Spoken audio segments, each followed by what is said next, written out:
Hello viewers, welcome to Rachel Bangla BD. প্রথমেই কথা বলবো কোডি রোডসের বিষয়। আর আপনারা হয়তো জানেন কোডি রোডস প্যাট ম্যাকেফির শোতে আসবে, মানে আসার কথা ছিল, আর এখন সে প্যাট ম্যাকেফির শোতে আসবে না, ক্যান্সেল হয়ে গিয়েছে।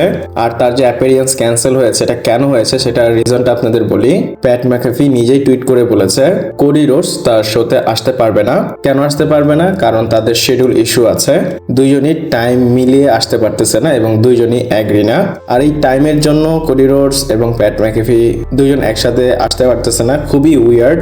টাইম অ্যাগ্রি হয়েছে, তারপরই তো ডাব্লিউডাব্লিউ অ্যানাউন্স করেছে এবং কোডি রোডস নিজেই তার সোশ্যাল প্ল্যাটফর্মে পোস্ট করেছিল যে আমি প্যাট ম্যাকেফির শোতে আসবো, বাট প্যাট ম্যাকেফি বলে দিয়েছে শিডিউলিং ইস্যু আছে, এর জন্য আমাদের শোটা হবে না। কোডিকে আপনারা প্যাট ম্যাকেফির শোতে দেখতে পারবেন না, সে সোজা স্ম্যাকডাউনে হয়তো আসবে। ইভেন স্ম্যাকডাউনেও তাকে অ্যাডভার্টাইজ করা হয়েছে এবং আমিও এটা দেখার জন্য ওয়েট করতেছিলাম, বাট এটা ক্যান্সেল হয়ে গিয়েছে। কি করার আপনাদের আমি জানিয়ে দিলাম। এরপর আমরা রোমান রেইন্সের নতুন মার্চেন্ডাইজ দেখব এবং মানডে নাইট র হওয়ার আগেই ডাব্লিউডাব্লিউ এই মার্চেন্ডাইজটা লঞ্চ করেছে।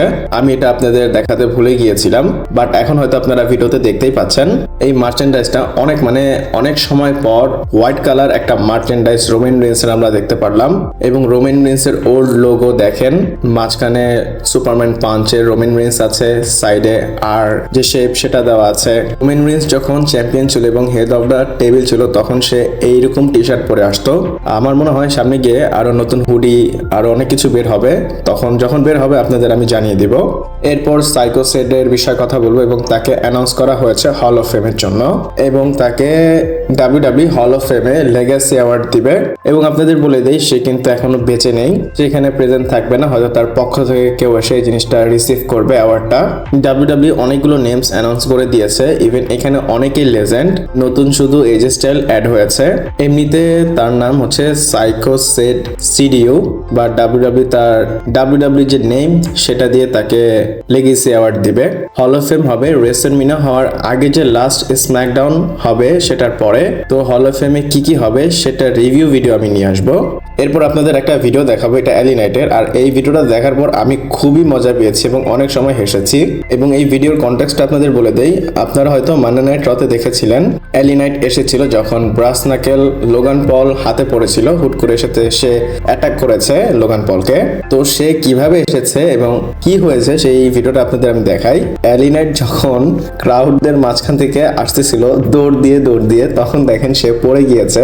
সে ব্যারিকেডে যখন জাম্প করতেছে ব্যারিকেড থেকে, তখন সে স্লিপ খেয়ে পড়ে গিয়েছে।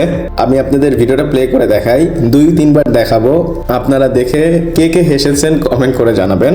এরপর আমরা জেকাব ফাটুর বিষয়ে কথা বলবো এবং জেকাব ফাটু তার ফ্যামিলিকে নিয়ে এত কিছু হচ্ছে সেটার উপর কমেন্ট করেছে। সিএম পাঙ্ক রোমান রেইন্সের ড্যাডকে নিয়ে খুব খারাপ কথা বলেছে, সেটার উপর জেকাব ফাটু বলে সিএম পাঙ্ক এখন আমাকে দেখেনি। আর সিএম পাঙ্ক যে কথাটা বলেছে আসলেই রাগ হওয়ার বিষয়, যে রোমান রেইন্স তোমাকে আমি রেসলমেনিয়াতে হারানোর পর তোমার বাবার কবরের পাশে তোমাকে পুঁতে রাখবো। তো এই যে রোমান রেইন্সের বাবাকে নিয়ে কথা বলেছে, এটা নিয়ে ব্লাড লাইন ফ্যামিলির কারোরই সহ্য হচ্ছে না। যেমন জিলা ফাটু রিয়েক্ট করেছে যে জিমি তো ঝগড়াই করলো, জেকাব ফাটু এই বিষয়ে কমেন্ট করলো। আমরা জানি সামনে গিয়ে সিএম পাঙ্ক এবং জেকাব ফাটু ফেস টু ফেস হবে অথবা তাদের একটা ম্যাচ হবে, তখন হয়তো জেকাব ফাটু এই বিষয়ে কিছু বলবে। আর এটা কেন বললাম, এরপরে জেকাব ফাটু কিনে আরো একটা আপডেট বলি, ডাব্লিউডাব্লিউ জেকাব ফাটু কিনে কোনো স্ক্রিপ্ট বানায় না। আর এই আপডেটগুলো যে আমি বললাম জেকাব ফাটু কিনে শুরু থেকে শেষ পর্যন্ত এখনো যেটা বলবো সেগুলো কিন্তু জেকাব ফাটু নিজেই বলেছে। জেকাব ফাটু বলে ডাব্লিউডাব্লিউর মধ্যে আমি যাই করি সেগুলো অর্গানিক এবং ডাব্লিউডাব্লিউ আমাকে ফোর্স করে না। এবং জেকাব ফাটুকে ডাব্লিউডাব্লিউ রাইটার্সরা বলেছে যে তোমার জন্য আমরা লিখতে পারবো না।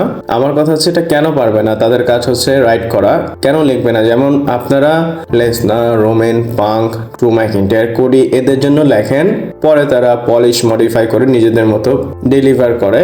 তাহলে জেকাব ফাটুর এই কাজটা করলে কি হয়, জেকাব ফাটুকে তোমরা রাইট করেই দিতে পারো বা লিখে দিতে পারো। জেকাব ফাটু এটাও বলেছে যে আমি যদি জানি এই ম্যাচ আমি হারবো, আমি আমার মতো ম্যাচ করি, তারপর আমি হেরে যাই। এবং প্রোমোর সময় আমাকে জাস্ট বলা হয় যে আপনার একটা হিটেড প্রোমো দিতে হবে, আমি আমার মতো প্রোমো কাট করি। একটা জিনিস বলবো, এমন না যে জেকাব ফাটু অনেক বেশি এক্সপেরিয়েন্স বা তার এজ হয়ে গিয়েছে, সে রিসেন্টলি ডাব্লিউডাব্লিউতে জয়েন করেছে। এত কম সময় দেখেন তাকে কতটা ফ্রিডম দেওয়া হয়েছে। ফ্রিডম পরে সে ডাব্লিউডাব্লিউর ভিতরে ইনভলভ হয়ে গিয়েছে এটা বলতে পারি। আপনারা কি মনে করেন আমাকে কমেন্ট করে জানাতে পারেন। এরপর রিয়া রিপ্লির বিষয়ে কথা বলবো। আর রিয়া রিপ্লি আজকে ডাব্লিউডাব্লিউ মেইন রস্টারে 5 বছর পুরা করেছে। রিয়া রিপ্লি 2021 সালে মেইন রস্টারে এসেছিল এবং এর আগে সে এনএক্সটিতে খুব ভালো কাজ করেছে। এনএক্সটিতে আসলে সে ফেমাস হয়েছিল, তো এরপরে তাকে মেইন রস্টারে আনার পর সে যেভাবে কাজ করেছে আজকে দেখেন সে কত বড় একটা সুপারস্টার হয়েছে। Back to back WrestleMania match, তারপর তার ক্যারেক্টারও চেঞ্জ হয়েছে, তারপর জাজমেন্ট ডেতে আসলো, সবকিছু মিলিয়ে জাজমেন্ট ডে থেকে সে বেরো হলো। এখন সে রেসলম্যানিয়াতে জেড কার্গেল এগেইনস্টে টাইটেল ম্যাচ করবে, ইভেন সে টাইটেলটাও হয়তো জিতবে। রিয়া রিপ্লি এমনিতে আরো 10 বছর মানে আরো 5 বছর যদি হয়, 10 বছর ফিল আপ হলে টপের মধ্যে থাকবে, টপ 1 থেকে 3 এর মধ্যে। আপনাদের কি মনে হয় আমাকে কমেন্ট করে জানাতে পারেন। এরপর বলবো টনি খান ডাব্লিউডাব্লিউ কেনার চেষ্টা করেছিল। হ্যাঁ, আপনারা ঠিকই শুনতেছেন। AEW যখন এসেছিল আমরা হয়তো অনেকেই বলেছিলাম 3-4 বছর পর ডাব্লিউডাব্লিউ এটাকে কিনে নিবে, কিন্তু সেটা তো হয়নি। উল্টা টনি খান ডাব্লিউডাব্লিউ কিনতে গিয়েছিল। 2023-এ যখন ডাব্লিউডাব্লিউ বিক্রি হচ্ছিল তখন টনি খান ইন্টারেস্ট দেখিয়েছিল ডাব্লিউডাব্লিউ কে কেনার। ভিন্স ম্যাকম্যান যখন সবকিছু বিক্রি করে ডাব্লিউডাব্লিউ থেকে চলে যাচ্ছিল তখন অনেক পোটেনশিয়াল বায়ার এসেছিল সৌদি থেকে, তারপর এন্ডোভারের অনেকেই ডাব্লিউডাব্লিউ কিনতে চেয়েছিল। ইভেন টনি খানেরও একটা কোম্পানি ডাব্লিউডাব্লিউ কে কিনতে চেয়েছিল। আবার টনি খানের কোম্পানি মানে AEW মনে করেন না, টনি খানের আলাদা নিজেরও কোম্পানি আছে। তো সেই কোম্পানি $6.2 অথবা $3 বিলিয়ন অফার করেছিল বেডিং এ ডাব্লিউডাব্লিউ কেনার জন্য, কিন্তু লাস্টে গিয়ে নিলামে এই জিনিসটা তারা কিনতে পারেনি। যদি কিনতে পারতো তাহলে এখন ডাব্লিউডাব্লিউ টনি খানের আন্ডারে থাকতো। আরো একটা কথা বলে দেই, টনি খান চাইলে এখন ডাব্লিউডাব্লিউ কে একাই কিনতে পারে, কারণ টনি খানের কাছে অনেক টাকা আছে। যদি এমনটা হতো আপনাদের ইমেজিং এ কি আসতেছে আমাকে কমেন্ট করে জানাতে পারেন। এরপর আমরা ব্রক লেসনারের বিষয়ে কথা বলবো এবং ব্রক লেসনার তার কারেন্ট ডাব্লিউডাব্লিউ রানের উপর কমেন্ট করেছে এবং হিন্ট করেছে তার এই রানটা ছোট হতে পারে। আর ব্রক লেসনার তার ইন্টারভিউতে কি বলেছে সেটা আপনাদের বলে দেই। এবং ব্রক লেসনার খুবই রেয়ারলি ইন্টারভিউ দেয় এবং অনেক বছর পর সে ইন্টারভিউ দিল। ব্রক লেসনার বলে যে দেখো, আমি তো ডাব্লিউডাব্লিউ তে এসেছি কাজ করতে, আমি চলে গিয়েছিলাম আবার এসেছি কারণ আমার ফ্যামিলি আছে এবং কাজ করে আমার ফ্যামিলিকে আমার প্রোভাইড করতে হবে। বলে তোমাদের দেখা উচিত আমার ঘরে কতটুকু খরচ হয় এবং আমি যে আবার এসেছি আমি খুবই গ্রেটফুল এবং আমি খুবই ছোট সময়ের জন্য এসেছি। এখানে সে শর্ট পিরিয়ড বলেছে। সে এর আগের বছর সামার স্ল্যামে এসেছে এবং রুমার্স আমরা শুনতেছি সে এই সামার স্ল্যামে হয়তো রিটায়ার হয়ে যেতে পারে। আর যদি সে এত তাড়াতাড়ি রিটায়ার হয়ে যায় আমার মনে হয় ওবাফেমি জিতে যাবে রেসলম্যানিয়াতে। আর যদি একবার সে ব্রক লেসনারকে রেসলম্যানিয়াতে হারায় অটোমেটিকলি সে স্ল্যাবলিশ হয়ে যাবে। তো ব্রক লেসনার যে কথাটা বলেছে এটার উপর আপনাদের কেমন টেক আমাকে কমেন্ট করে জানাতে পারেন। এরপর আমরা ট্রাইবাল চিফ রোমান রিন্স এবং বেস্ট ইন দ্য ওয়ার্ল্ড এর বিষয়ে কথা বলবো এবং তাদের ম্যাচের বিষয়ে একটা আপডেটেড বেটিং অডস এসেছে।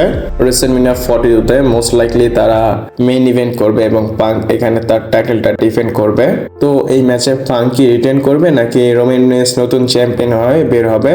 তো অডসে বলা হচ্ছে রোমান রিন্স হেভি ফেভারিট আছে -400K অডস নিয়ে এবং সিএম পাঙ্কের অড হচ্ছে +250, মানে সে আন্ডারডগ। তো রেসলম্যানিয়াতে রোমান রিন্সের জেতার চান্স খুবই বেশি। আর একটা কথা বলে দেই, এটার কারণে অনেক ফ্যান রোমান রিন্সের উপর টাকা লাগিয়েছে। এই ডাব্লিউডাব্লিউ রেসলম্যানিয়া নিয়ে অথবা পেপার ভিউ নিয়ে কিন্তু অনেক জুয়া খেলা হয়। আমি বলবো এই বেটিংটা করা ঠিক না। আমরা একটা ম্যাচ দেখতেছি, এই ম্যাচে জিততেও পারে হারতেও পারে, এটা নিয়ে আসলে বেট করা ঠিক না। বাট আমি আপডেট অডস আপনাদের জানিয়ে দিলাম। আপনাদের কি মনে হয় আমাকে কমেন্ট করে জানাবেন। ভিডিওটা এই পর্যন্তই ছিল। ভালো লাগলে লাইক, কমেন্ট, শেয়ার, সাবস্ক্রাইব করে পাশে থাকবেন। পরবর্তী ভিডিওতে আবার দেখা হচ্ছে।